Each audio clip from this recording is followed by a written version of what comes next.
All right, everybody. It's Aaron Breitman.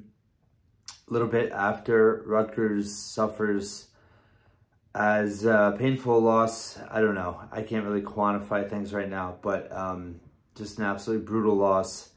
Up 70-60 with a minute 15 to go. Minute 15 from lock status in the NCAA Tournament, a third consecutive bid, and they didn't close it out. There's a lot of reasons why. Missed free throws. I thought a great move by Minnesota coach Ben Johnson was after Cam's first make to put them up 73-67. He then called a timeout. So it set his team up for the next possession, but it also kind of iced Cam, and he missed a free throw. He had made 5 in a row, all in a groove up into that point. I thought that was a very smart play by the coach or call. And then he missed a free throw. And throughout the game, I mean, Rutgers was so close. It was like they were one stop away from pulling away, and Minnesota just kept hitting shots. Some of them very tough. And I said in my preview, I said on Twitter, for me, they just had to play Rutgers defense to win the game. And they got caught up in offense, and they played smart offensively for most of the game. They had a good approach. They went to Cliff. Cam had a really good game. They dominated. Both of them had 20+ points. I thought Caleb was a really good distributor tonight. I have to see what he finished with. He had 6 assists. I thought that they were in a flow, but defensively, they didn't look nearly as, connected as they were against Penn State. And, Pico said it in the post game. I was on the call that, there's been times this year where they've played well offensively and they haven't had it defensively the way they, can or need to. And, so many plays down the stretch. I mean, there was, and I asked Pico about it just in terms of the press of Minnesota, and he did, I'll say it because he mentioned it with Hyatt, Hyatt getting the ball. It was about 25 seconds to go. And if he had just turned around, he could have crossed half court with the ball. Instead, he turned backwards and he threw it back to Paul. And that's where Paul then tried to throw it across the court. And resulted in a bad turnover. And, that's kind of a, one of those, like, I don't really know what was being thought there. Paul he had 2 nice drives in the first half. There were a lot of mistakes down the stretch. He took 2 ill-advised threes that just really didn't make a lot of sense with, under 2 minutes to go and a big lead like that. I thought that when it was 73-70, he was right there for the defensive rebound, and, he got beat. He had 2 turnovers in that final minute, the one on the inbounds, and then that cross-court pass. And, that happened, like, people are going to say, I already getting people like, you can't be critical right now. Listen, just calling out what happened in the game. And, Paul he didn't look, I don't know. He didn't look like himself. Like we've seen him in big spots. He's proven many times he can deliver in big spots. And I don't know. I don't know if it's a mental, if it's a confidence thing, if it's a mental just wall that that he's hit. But Rutgers really needed him down the stretch, and he couldn't deliver. That's a fact. That's I don't think you could argue that. Caleb missed that last free throw again down the stretch, final seconds. Rutgers up 1 after that made basket. Caleb misses the first, makes the second. I know that's incredibly frustrating, but he's a warrior. I have, he misses free throws. Really, you had to get it to Cam in that situation. They didn't, But, you know, Caleb, I mean, that beating he took when he went in for the dunk and got knocked down, I mean, the fact that he kept playing was remarkable. I thought, you know, like I said, he looked to be a facilitator tonight. He did not overdo it shot-wise. He was 2 of 5, you know, and let's see. He was 2 of 5. He had 7 rebounds, 6 assists, 1 turnover, 2 steals, 1 block, 34 minutes. You know, I thought he played his heart out. He's going to make mistakes. Caleb is not a perfect player. He's going to make mistakes, especially on the offensive end. But, you know, he left it all out on the court. You know, Cam and Cliff did too. You know, Cam, 7-11 from the floor. Only 2 of 2 from 3. I mean, he should have, you know, gotten more looks from 3. But, you know, I thought he had a sound approach. He had 5 rebounds, 4 assists. He did have 3 turnovers. He had a late turnover, I think, with a little bit over a minute to go. And, you know, he's gonna regret missing that free throw. He's also gonna regret leaving his feet on that final shot. That was a mistake. And you know, Battle got an open look. So they really struggled closing out 3-point shooters in this game. Cliff, you know, 23 points, 9 of 15 shooting, 11 rebounds, 4 blocks. You know, he played his guts out. You know, Rutgers had 6 players with 3 fouls. You know, the bench didn't get him much tonight. Oscar hit a big 3 at one point. Derek had two buckets. You know, he was rotated in a little bit at the end. You know, hindsight's 20/20, but you would think with his speed and, you know, he is an 80% free throw shooter. You would have liked to have seen him in there at the very end, but he wasn't. You know, and I think that last play where they rolled it, tossed it down the floor, and, you know, Rutgers didn't pick up full court. I thought there were some times where they picked up full court and, you know, really got beat. Maybe that's why they didn't pick up full court in that situation, but it allowed Minnesota to pretty much get to half court without the clock rolling, and that was obviously a huge factor. So, you know, there was just a bunch of miscues from everyone. And it's a really awful loss. You know, I mean, they were that close to lock status for the NCAA tournament. You know, and now you come home, you have Northwestern, and you really have to win that game. You have to win that game. If you win that game, I think they'll be fine. I had Brock Wachtel on the podcast 2 days ago. I did offer the doomsday scenario. If they lost to Minnesota, lost to Northwestern, lost the first Big Ten tournament, he said he felt like they would still be in, but they would be in Dayton.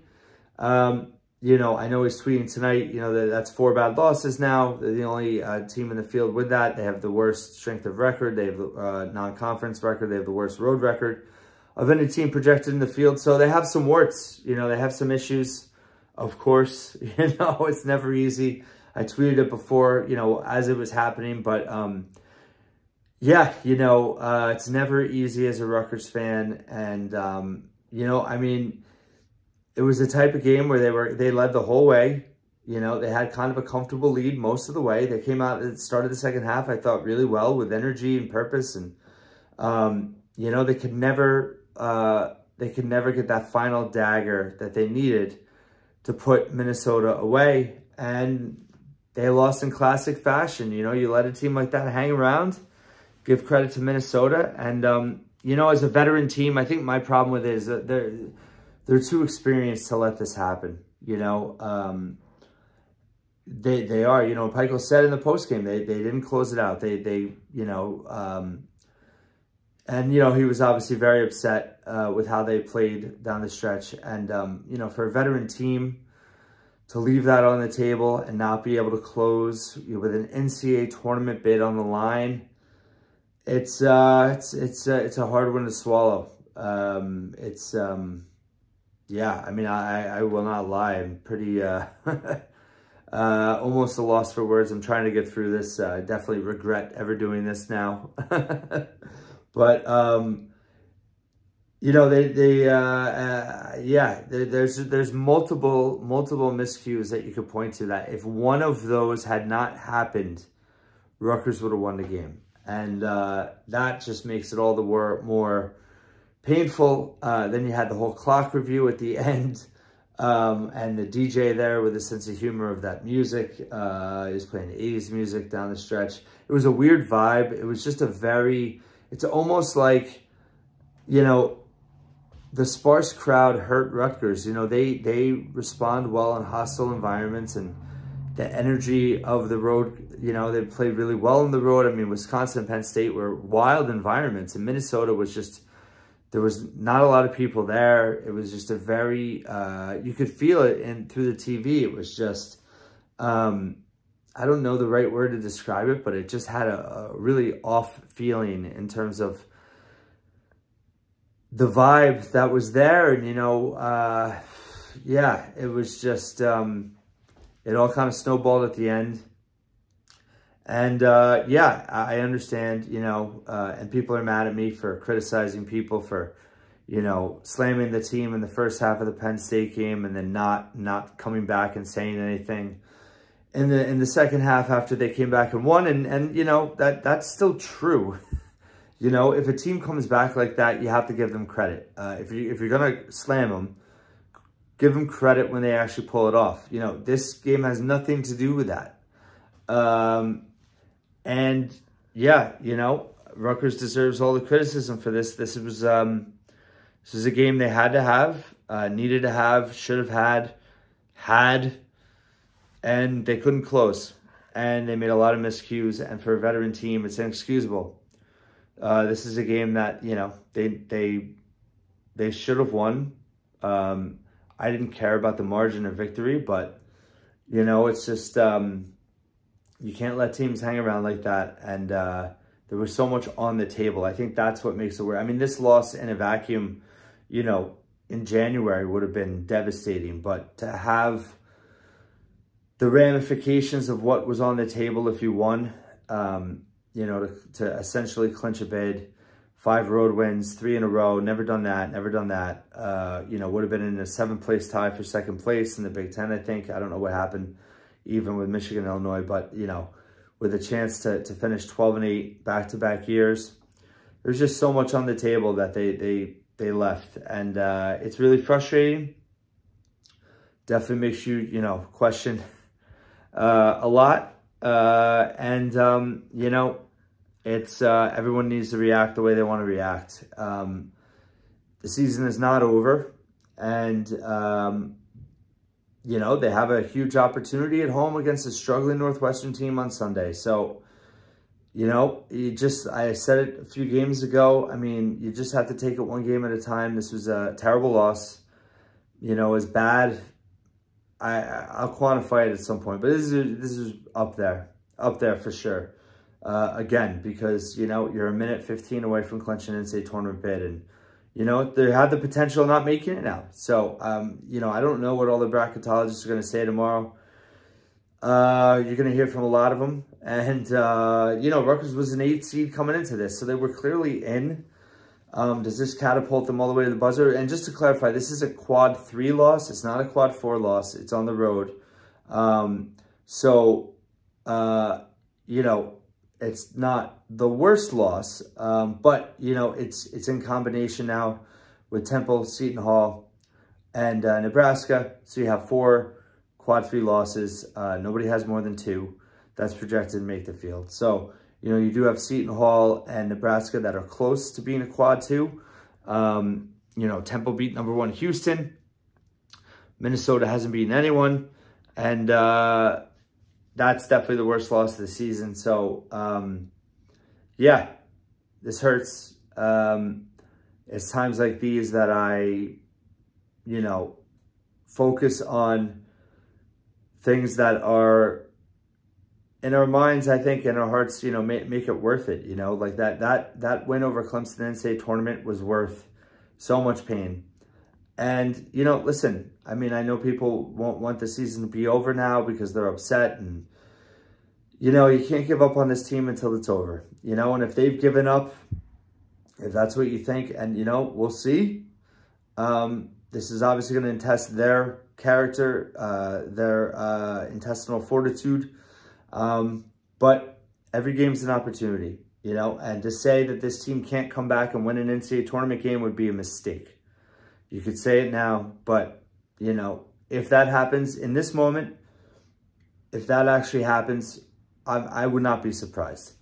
You know, could they lose out and miss an NCAA tournament? Sure, they could. But I think it's a long season, and this is easy to kind of say it's over. And we're 4 days removed from one of the greatest comebacks in program history. So it's certainly a roller coaster of a season. It's, you know, certainly taking days or weeks off of my life. But, you know, we'll see what happens. A lot to unravel. I have a lot of post-game quotes from Pikel. I'll have plenty more coverage. I hope this was helpful. I don't know if it is. I don't know if I made any sense. But obviously, brutal loss. Lots of, you know, mistakes that led to it, including the coaching. You know, and I'm sure Pikel regrets some things. You know, he had a timeout. He didn't use, they didn't pick up in the half court. But, you know, I think you could say Simpson only played 13 minutes. There's a lot of things to question. But, you know, part of the decisions he makes is out of, you know, I mean, I couldn't imagine Paul Mulcahy making some of the mistakes he made in this game down the stretch. You know, it just isn't like him. And that's why I think, I don't know.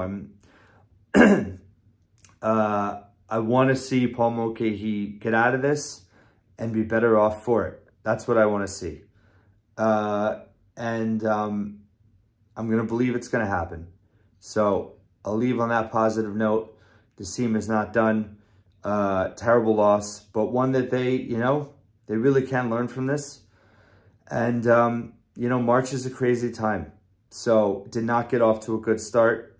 But there's still games on the schedule. So anything can happen in college basketball. It did tonight, and it can again. It did on Sunday the right way. It did on tonight the wrong way for Rutgers.